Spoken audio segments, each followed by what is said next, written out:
Olá, meus irmãos, a paz do Senhor Jesus. Quero fazer uma perguntinha para você. Você já parou para pensar por que que você nasceu? Você já fez essa pergunta? Por quê ou para que você nasceu? Você já fez a pergunta para você? E parte da sua vida, se você fizer uma retrospectiva, se você olhar para a sua vida pregressa, passada, até hoje, você vai ter respostas para que você nasceu. Que você acha que você nasceu. Se você olhar até agora. Mas que pode não ter sido assim. Que você que está insistindo em reeditar a história de vida da sua família. Tanto os pontos positivos quanto os pontos negativos. É certo? Não parece que tem famílias que têm uma sina, que tem um pecado que acompanha aquela família, que tem aquelas marcas negativas que acompanham aquela família? Não parece. Parece sim. E parece que você nasceu para ser mais um. Você vai reeditar, você vai repetir, ainda com mais intensidade, porque os filhos superam os pais, ainda com mais intensidade é a história de vida do seu pai e da sua mãe. E eu quero, nesse Dia dos Pais, hoje eu quero perguntar, será que você nasceu para reeditar a história de vida da sua família? Pois é, a Bíblia me diz que não.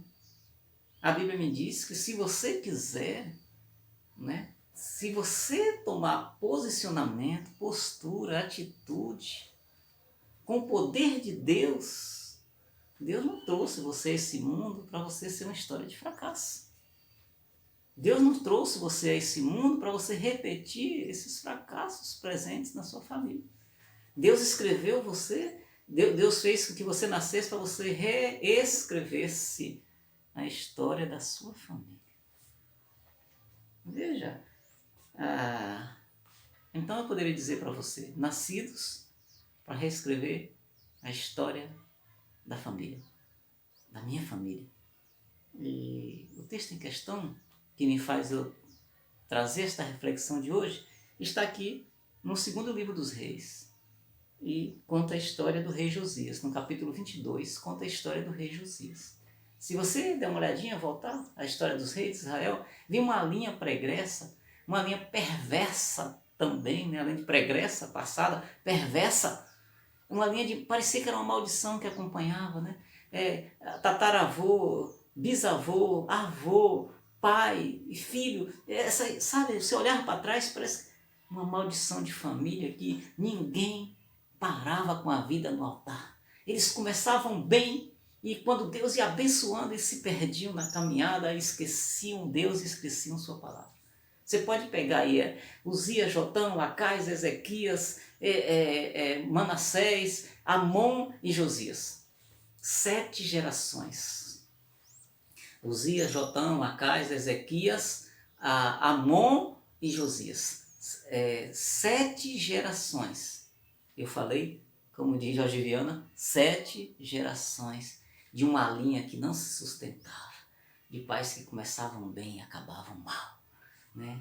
E você já sabia, o povo já sabia que aquele rei ia começar bem, ia se perder com adultério, ia se perder com a fama, ia se perder com a idolatria principalmente. Eram gente que andava, né, segurado, de noite estava segurado no altar de Deus, né? E no outro dia, pela manhã, já estava lá nos altares de Satanás, nos altares dos povos pagãos que margeavam Israel. Mas a Bíblia vem me dizer que Deus permitiu que nascesse um menino para reescrever a história de vida do povo de Israel.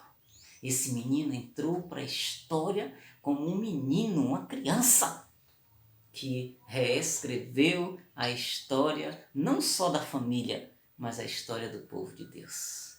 E às vezes Deus só precisa de um. Aleluia. E aqui no livro, do segundo livro dos reis, capítulo 22, fala que tinha Josias 8 anos de idade quando começou a reinar e reinou 31 anos em Jerusalém. A sua mãe chamava Gedida e era filho de Adaías de Boscate. Fez ele o que era reto perante o Senhor, andou nos caminhos de Davi, seu pai, e não se desviou nem para a direita e nem para a esquerda. Aleluia. Porque, irmãos, é interessante. Dias atrás, eu trouxe para pregar aqui na nossa igreja, uns 2 anos atrás, se eu não me engano, o pastor Alexandre, lá de Macaúbas, lá nas Manas da Chapada lá. E o pastor, aqui tomando café pela manhã, ele falou assim: pastor Luiz, o desviar para a direita também é um desviar. O desviar para a direita também é um desviar. E deixa eu esclarecer logo aqui que direita e esquerda não tem nada a ver dessas ideologias de política, nada a ver, viu, querido? Direita e esquerda aqui representando o caminho do Senhor e o caminho não do Senhor. O caminho de Deus e o caminho que não é de Deus. Percebe? Então, a Bíblia diz que é muito fácil, quando você se desvia, você observar o desvio para a esquerda. É muito fácil você perceber você se desviando para a esquerda. É quando eu começo a desagradar o Senhor, quando meus pecados são evidentes, quando, percebe? Isso, claro que entristece muito ao Senhor, claro que deixa Deus muito triste. Não é? Os determinados pecados que a gente pode conferir aqui com Uzias, Jotão, Acais e Ezequias foram homens que oscilavam, né, entre coisas de Deus e coisas que não agradavam a Deus. Então a gente via com clareza quando eles desviavam. Agora, para a esquerda. Agora, desviar dentro do caminho. Desviar dentro da direita, meus amados irmãos, isso também machuca muito o coração de Deus. E aqui está uma chave importantíssima, né? E o pastor trouxe essa reflexão à mesa aqui, né? Tomando café. E bem interessante, viu, pastor Alexandre? Meus amados irmãos, quando a gente desvia para a direita, é quando a gente começa a fazer coisa dentro da igreja, dentro do caminho do Senhor, que Deus nunca chamou a gente para fazer. Por exemplo, Uzias desviou para a direita. Uzias foi um homem que Deus abençoou sobremodo, mas ele quis fazer coisa que Deus nunca o chamou para fazer. Por exemplo, ele queria oferecer sacrifício na casa do Senhor, coisa que era dos sacerdotes. Ele morreu. Vocês sabem que ele morreu leproso, porque Deus o mandou a lepra para ele. E esse menino, Josias, irmãos, era neto de Manassés. Manassés foi um dos piores reis de Israel. Um dos piores reis de Israel chama Manassés. Então era uma linha de maldição que acompanhava aquela família. Era uma linha maligna mesmo. Mas aleluia, que Deus levanta, Deus faz nascer, Deus permite. Deus fala assim, não, basta. Chega uma hora em que Deus dá um basta. E Deus traz um varão, Deus traz uma varoa, Deus traz um homem dele, Deus traz uma mulher dele para reescrever, para jogar aquela história de fracasso, ficar só na história, ficar só lá no passado, porque a partir de agora é eu e ele, é Deus e a pessoa, agora a história vai ser reescrita, aleluia. Olha, irmãos, que interessante. E a palavra do Senhor diz que esse menino começou a reinar com 8 anos de idade. Com 8 anos de idade, já tinha essa marca de piedade presente nesse menino. E esse menino, cercado pelos profetas da época, pelo sacerdote Ilquias e outros, a profetisa Uda, que está aqui, observe, era homem de Deus, era mulher de Deus. Os outros também tinham, mas não queriam dar ouvido à palavra do Senhor. Os outros também tinham esses mesmos profetas, homens de Deus consagradíssimos, mas eles não queriam dar ouvido à palavra do Senhor. E esse menino começa então a reinar, e esses homens de Deus começam a influenciá-lo, começam a orientá-lo, irmãos, a buscar, porque não adianta, irmãos, né? Muitas vezes não é só questão de conhecimento técnico para mudar a história de vida, não. Você pode fazer faculdade, você pode fazer você pode fazer mestrado, você pode fazer doutorado e a sua história de vida ainda ser um fracasso. Eu quero dizer que quando você junta os saberes da terra, quando você junta a ciência e quando você junta a piedade, irmãos, ninguém segura você. Ninguém segura você. É só o trono de Deus que está à sua disposição. Quando o homem de Deus se junta com os saberes da terra, aleluia, Deus muda a história não só de uma pessoa, não só de uma família, mas de uma nação. Veja se não foi assim com o nosso irmão Neemias. Neemias era um homem estudado, trabalhava no palácio, e apesar de todo esse saber, era um homem extremamente temente a Deus, era um homem de oração, era um homem piedoso, E Deus usou aquele homem chamado Neemias para escrever a história de fracasso de Israel, que tinha quase 100 anos de fracasso. Vocês conhecem a história da reconstrução dos muros de Jerusalém? Tem o livro de Esdras, o próprio livro de Neemias conta essa história, o livro de Zacarias também conta parte dessa história. É só você observar. Veja então Daniel. Daniel também foi morar na Babilônia, a capital do império poderoso daquela época. O homem era letrado, sabia várias línguas, a palavra do Senhor diz. Ele foi matriculado na faculdade da Babilônia e se tornou um homem excelente. Mas era um homem temente a Deus. Ei, o Daniel, nem nem Daniel, nem Neemias, o que sobressaía na vida dele não era a ciência, não era os saberes não, viu, filho? É importante, é muito importante, mas não vai nessa linha não, filho. O que vai determinar se você vai ser um homem de Deus ou não é o seu apego às coisas sagradas. Daniel não era conhecido pelas letras apenas, ele era conhecido como o homem que botava o joelho no chão, que não se misturava sagrado com profano. E agora esse menino chamado Josias, ele nasce para reescrever a história do povo de Deus. Ele nasce para reescrever a história da sua família. Aquela parecia uma sina, aquilo que parecia uma praga, aquilo que parecia uma maldição, recebe significação no altar de Deus, porque esse menino começa a buscar a Deus, esse menino começa, e quando a gente começa a buscar a Deus, não tem essa não, meu querido, quando a gente começa a buscar a Deus, o entorno, a gente é mudado de dentro para fora, aleluia, a casa da gente é mudada, e o entorno da gente é mudado, não existe isso, de você andar com Deus e ficar só para você, não existe, não tem como, porque Deus é poderoso demais. Então esse homem começa a reformar sua casa, ele vai lá, quebra os altares que tinha na casa da sua mãe, Dona Gedida, ele vai lá, tira tudo aquilo que seu pai tinha largado de herança maligna, ele quebra tudo, joga aqueles altares tudo fora, ele faz uma reforma poderosa.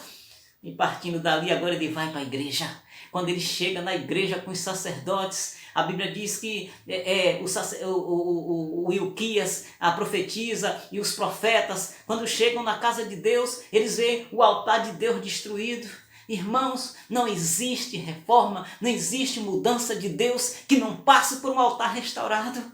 Não adianta, filho, você estudar, você buscar as melhores faculdades, os melhores saberes, se o teu altar está destruído. Isso é sinal de fracasso, eu já sei onde isso vai chegar. Mas quando o homem de Deus se prostra diante do Senhor, quando o homem de Deus se preocupa com seu altar restaurado diante do Senhor, os poderes dos céus, aleluias, estão ao seu dispor. Deus manda seus anjos, Deus manda os seus poderes, Deus o fortalece, Deus dá sabedoria. Irmãos, são homens piedosos que mudam a história. E esse menino então, quando chega na casa de Deus, a casa de Deus estava lá, tinha altares de Satanás dentro da casa de Deus. Altares imundos, idólatras estavam lá que seu pai e seu avô tinham colocado. Esse menino chega lá, meus amados irmãos, e quebra tudo, destrói tudo, faz aquela limpeza. Será que não está na hora de você destruir alguns altares que você construiu? Que Deus nunca pediu para você fazer.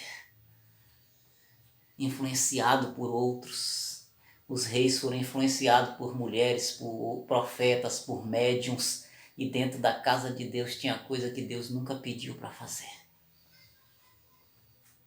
O altar de Deus é simples, viu, filho? Viu, minha irmãzinha? O altar de Deus é simples. O altar de Deus não precisa de... O altar de Deus precisa de um coração íntegro, restaurado, limpo, consciência limpa, tranquila diante de Deus. E quando ele chega na igreja, eles começam a fazer aquela limpeza. Aleluia, hoje é dia de limpeza, hoje é dia de limpar esse altar. A palavra do Senhor diz que eles encontram a Bíblia. A palavra de Deus estava jogada ao chão. Como diz o teórico, quem não escuta Deus não pode falar aos homens. Se o povo não escutava a palavra de Deus, vai escutar a palavra dos homens. E as palavras dos homens não têm poder. As palavras dos homens podem até modificar o ambiente, mas a palavra de Deus muda de dentro para fora, muda a alma. Foi colocando a palavra de Deus no altar de Deus, no lugar dela, que aquela nação foi mudada. Esse menino, a Páscoa do Senhor, que nunca mais tinha sido celebrada, esse menino então faz a Páscoa para lembrar as promessas de Deus, que Deus nos tira da escravidão, que Deus nos tira da cegueira, que Deus nos liberta por milagre. E fez que esse povo andou, que atravessou o Mar Vermelho com o poder de Deus na frente, que atravessou 40 anos no deserto sendo sustentados por esse Deus poderoso. A Páscoa te fazia essa recordação de quem Deus é.